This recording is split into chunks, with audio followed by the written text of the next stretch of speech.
আমি কখনো এই কথা নিয়ে কোনোদিন কোনো জায়গায় কথা বলিনি, কারণ জনাব তারেক রহমান যদি নমিনেশন দেয় তাহলে এই অঞ্চলে যদি কাউকে দিতে হয় তাহলে প্রথমে দিতে হবে কাজী খায়রুজ্জামান।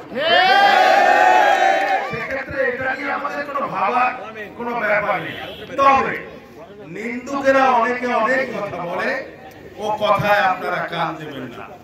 নমিনেশন যেহেতু কথা উঠেছে আজকে, যখন ওই হেঁটে হেঁটে সে ঢাকায় চলে যায় 2 লাখ মানুষ নিয়ে, আমি ওনাকে আশ্বস্ত করে বলতে চাই, আপনার কষ্ট করে 2 জন মানুষকেও ঢাকায় নিয়ে যেতে হবে না। কাজী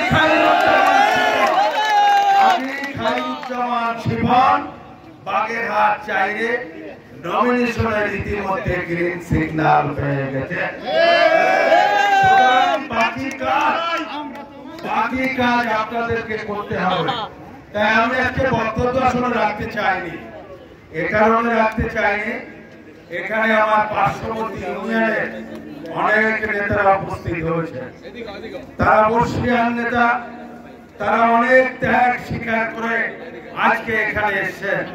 ওনাদের মুখেই আসলে আমরা কথা শুনতে চেয়েছিলাম, কিন্তু সময়ের সঙ্গে কেন ওনাদেরকে আগে থেকে কথা বলতে দেওয়া হয়নি আমি জানি না। আমরা তো কথা বলি, ওনারা আগামী দিনে এই ধানের শীষের প্রতীকে প্রার্থীকে কোন পর্যায়ে নিয়ে যাবে সেই প্রতিশ্রুতি রোজার মাসে ওনাদের মুখ থেকে শুনতে চেয়েছিলাম। যাই হোক, সময় আমার কথা বলবো। এখানে থানা, পৌর এবং সকল অঙ্গ সংগঠনের নেতৃবৃন্দ উপস্থিত আছে।